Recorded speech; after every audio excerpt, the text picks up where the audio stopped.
Hello everyone, welcome back to our channel Misam edu a premium coaching centre. तो students, आज हम यहाँ पे प्रीपोजिशन करेंगे। जी हाँ, प्रीपोजिशन जैसे कि हमने पहले क्लास कर चुका है क्रिया विशेषण का, यानी कि एडवर्ब का पार्ट 1 पार्ट 2 हमने किया था, वैसे ही आज हम यहाँ पे प्रीपोजिशन पढ़ेंगे। तो अच्छे से यहाँ पे ध्यान दीजिएगा और समझने का कोशिश कीजिएगा। और जो बच्चे यहाँ पे आए हैं जिन्होंने मेरा एडवर्ब का वीडियो नहीं देखा है, क्रिया विशेषण नहीं पता है, तो वो जाकर आप लोग मेरा पिछला वीडियो देखिए, उसका पार्ट 1 पार्ट 2 अपलोड हो चुका है। और आज हम यहाँ पे प्रीपोजिशन को पूरा यहाँ पे कंप्लीट करेंगे। तो स्टार्ट करते हैं आज का वीडियो। तो प्रीपोजिशन को हिंदी में कहते क्या है? संबंध सूचक, संबंध सूचक अव्यय।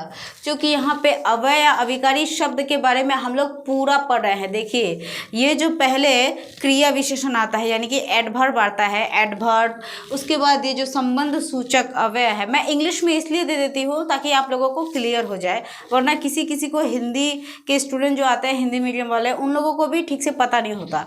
ठीक है, तो सबसे पहले जैसे कि यहाँ पे हम लोगों ने एडवर्ब पढ़ा था, यानी क्रिया विशेषण। तो क्रिया विशेषण हो गया, मैं इंग्लिश में भी बोल देती हूँ, एडवर्ब हो गया, या फिर संबंध सूचक यानी कि प्रीपोजिशन, और आता है क्या? कंजक्शन और इंटरजेक्शन। तो ये जितने भी आते हैं ये सारे अव्यय के ही शब्द हैं, अव्यय या अभिकारी शब्द हैं।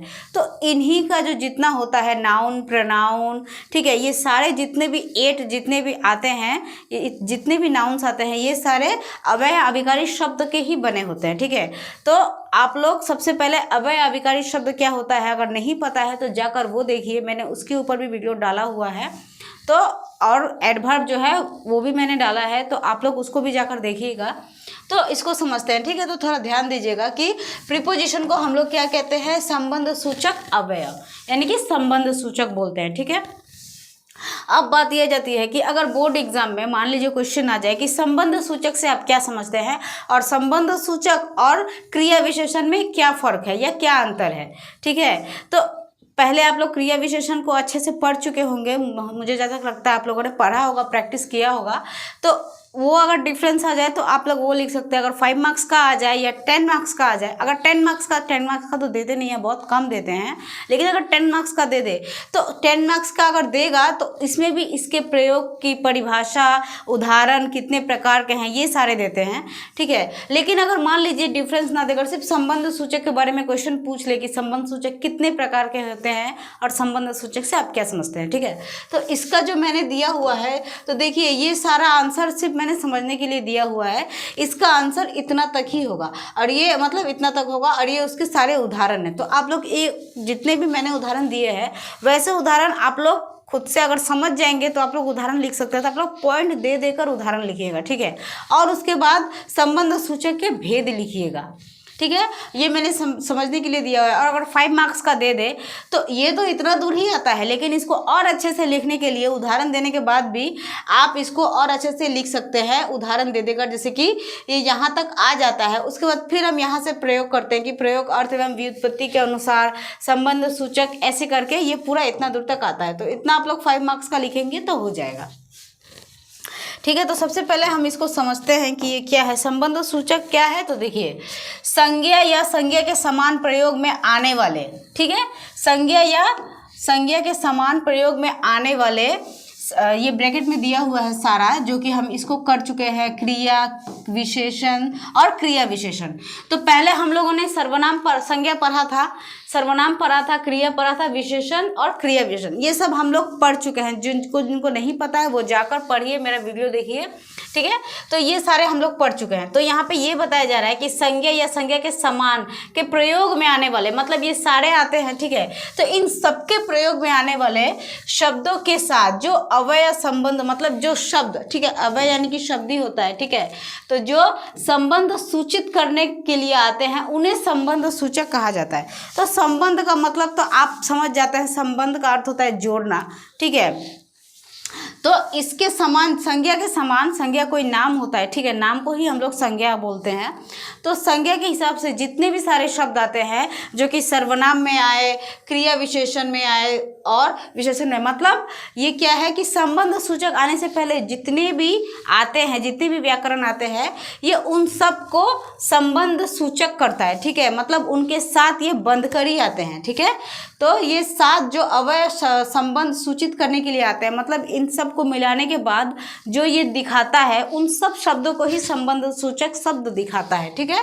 तो उन्हें ही संबंध सूचक कहते हैं। जैसे कि देखिए, राम को पढ़ाओ, उन्हें पढ़ाओ, शहर तक जाओ, घोड़े पर कौन है, दिन भर टहलना अच्छा नहीं है, यहाँ को देखिए, दिन भर टहलना अच्छा नहीं है, ये हो गया, ये उदाहरण हो गया। अब यहाँ पे देखिए कि यहाँ पे को, ने, तक, पर, भर संबंध सूचक अव्यय है, यानी कि जो सूचित करता है दूसरे चीज़ों को, ठीक है, जो सूचित करता है दूसरे चीज़ों को, उसी को ही हम लोग संबंध सूचक बोलते हैं। तो जैसे कि को, तो ये हमेशा किसी के साथ ही जुड़ के आता है, ठीक है, जैसे कि रोहन को बोलना, तो वो रोहन को दर्शाता है, तो ये उसके संबंध को दिखाता है। तो अब आप लोग समझ रहे हैं कि संबंध सूचक किसी चीज़ को मतलब दर्शाता है, किसी चीज़ का संबंध दिखाता है, उसी को हम लोग संबंध सूचक बोलते हैं। और यहाँ पे संज्ञा, सर्वनाम, विशेषण दिया हुआ है, तो इसीलिए दिया हुआ है क्योंकि ये उन्हीं सब शब्दों को बताता है। क्योंकि राम क्या हो गया, जैसे कि मैंने बोला, रोहन को पढ़ाओ, ठीक है, या रोहन को बताओ, तो रोहन क्या हो गया, रोहन नाम है, वो क्या हो गया, संज्ञा हो गया, ठीक है। और तुम जानो, ठीक है, तो ये सब जो शब्द आते हैं, तुमको, तो जो तुम हो गया वो नाम नहीं है, तो नाम की जगह क्या है, वो हो गया सर्वनाम। तो यहाँ पे इसी तरीके से, जैसे कि क्रिया है तो क्रिया कार्य है, तो जो काम है, जैसे कि मान लीजिए सॉरी, घर पे पोछा लगाना, मैं घर पे पोछा लगा रही थी, तो ये जो लगा है, या घर पे पोछा लगाने के, ठीक है, घर पे पोछा लगाने के बाद, तो लगाने के बाद पोछा लगाने के जो के आता है वो उसको दर्शाता है, तो जो वो हो गया कार्य हो गया, तो वो कार्य को भी दर्शाता है। और क्रिया विशेषण भी वैसी तरीके से आते हैं, तो ये सारी चीज़ों को दर्शाता है, संबंध दर्शाता है, इसी को हम लोग संबंध सूचक बोलते हैं, ठीक है। तो संबंध सूचक कैसे दर्शाता है वो आप लोग अगर ना समझ पाए, तो इसीलिए यहाँ पे ये बताया गया है कि को, ने, तक, मतलब किसी को होकर आना, को, ने, तक, पर, भर, संबंध, ये सारे कुछ ऐसे शब्द हैं, मतलब वाक्य के दौरान जो किसी दूसरे को दिखाते हैं, उसी को संबंध सूचक बोलते हैं। जैसे कि राम को पढ़ाओ, तो ये हो गया को, उन्हें, तो ये जो उन्हें है, तो ये उन्हें क्या हो गया, संबंध सूचक हो गया, ठीक है। शहर तक, तो ये जो तक है, ये जो तक आता है, ये तक क्या हो गया, संबंध सूचक हो गया, ठीक है। घोड़े पर, तो ये जो पर है ये संबंध सूचक हो गया, ठीक है। और दिन भर टहलना अच्छा नहीं है, ठीक है, तो ये जो भर हो गया, ये क्या हो गया, संबंध सूचक। ये एक शब्द के बाद ही आएगा, दो शब्द नहीं लगेंगे, ठीक है। तो इसी को हम लोग संबंध सूचक बोलते हैं। उम्मीद करते हैं समझ में आ गया होगा। आप देखिए यहाँ पे, अब देखिए कारक चिन्ह ने, ठीक है, कारक यानी कि कार्य, कारक चिन्ह ने को, से, का, की, के, में, पर आदि संबंध सूचक अव्यय, यानी कि मैंने जैसे कि पहले बताया कि जो शब्द को दर्शाता है, जैसे कि राम को बताओ, तो वो जो को आता है ना, उसी को हम लोग संबंध सूचक बोलते हैं, यानी कि उससे संबंधित है, ठीक है।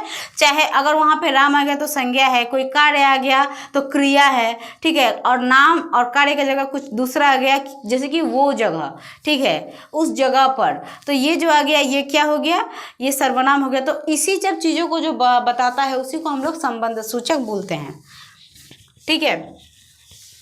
और ये सब भी कुछ चिन्ह है, ये सब भी संबंध, मतलब सारे ही संबंध सूचक में आते हैं, ठीक है।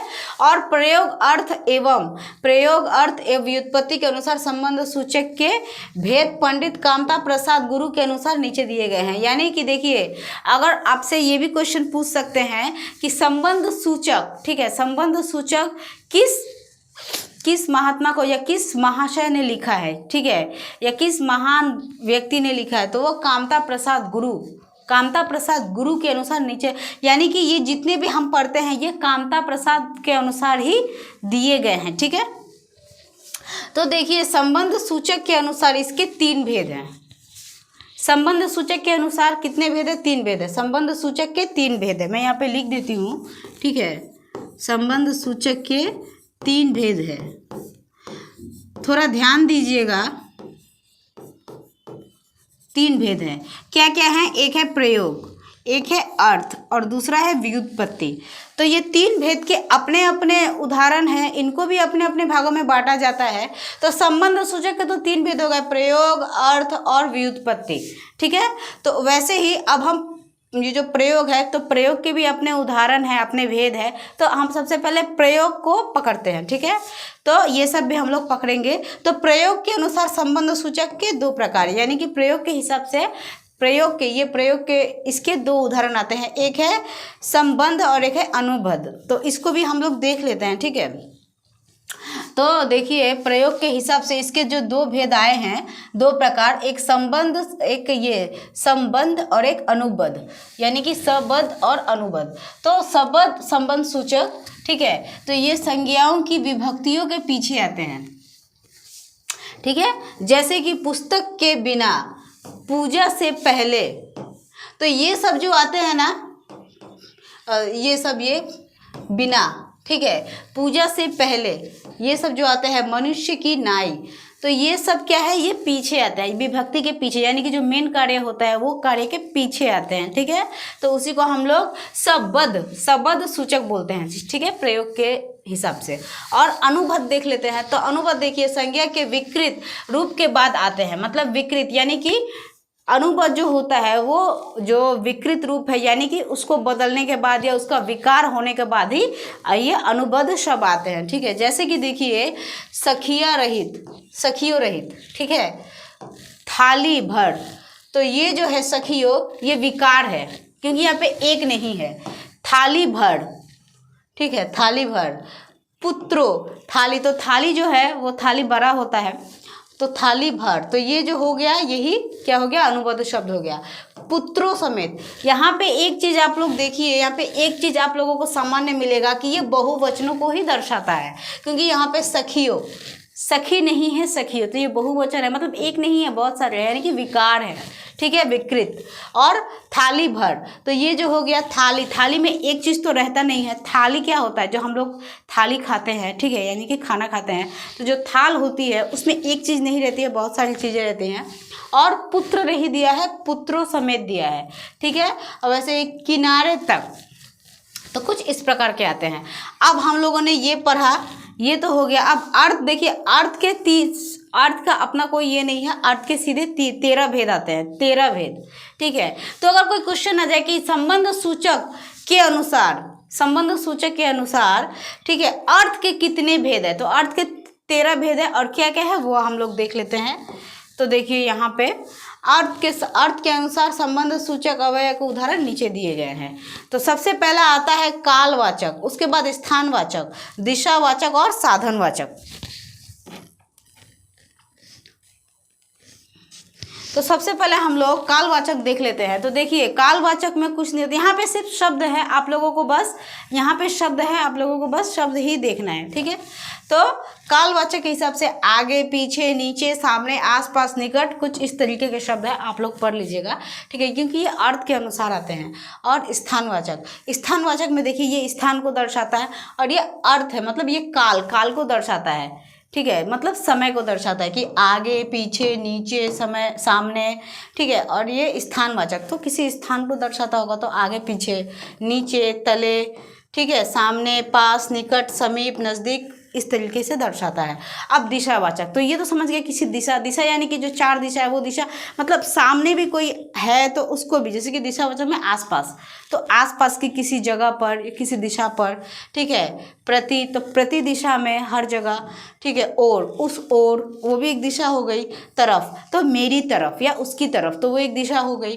पार, तो उसके पार, तो वो एक दिशा हो जाती है, ठीक है। आर पार तो समझते हैं कि उसके आर पार, ठीक है। तो और साधनवाचक, तो साधन देखिए मतलब जिसके जरिए होता हो, ठीक है, किसी साधन का, तो द्वारा, जरिए, हाथ, बल, जवानी और मार्फत, सहारे, मार्फत यानी कि मारपीट करना, ठीक है। तो यहाँ पे 4 ही है। वीडियो अब ज़्यादा बड़ा नहीं करेंगे, आप लोग इसको अच्छे से अभी प्रैक्टिस कीजिए। इसका हम नेक्स्ट पार्ट लेकर आएंगे, ठीक है, प्रीपोजिशन का, जिसमें इसके टोटल 13 भेद है, ठीक है। अब आप लोग ये बोलेंगे कि मैम ने तो 13 बोला था, 4 दिखाया, तो हम इसका जो नेक्स्ट पार्ट लाएंगे, ठीक है, उसमें मैं बाकी और भेदों के बारे में डिस्कस करूँगी। और जो है ये जो छूटा हुआ है इसको भी हम व्युत्पत्ति को ही हम उसको भी पूरा पकड़ लेंगे, ठीक है। तो ये वीडियो बहुत हेल्पफुल है और बहुत इंपॉर्टेंट है, तो आप इसको प्रैक्टिस कीजिए और ज़्यादा से ज़्यादा शेयर कीजिए और चैनल को सब्सक्राइब कीजिएगा, वीडियो को लाइक कीजिएगा।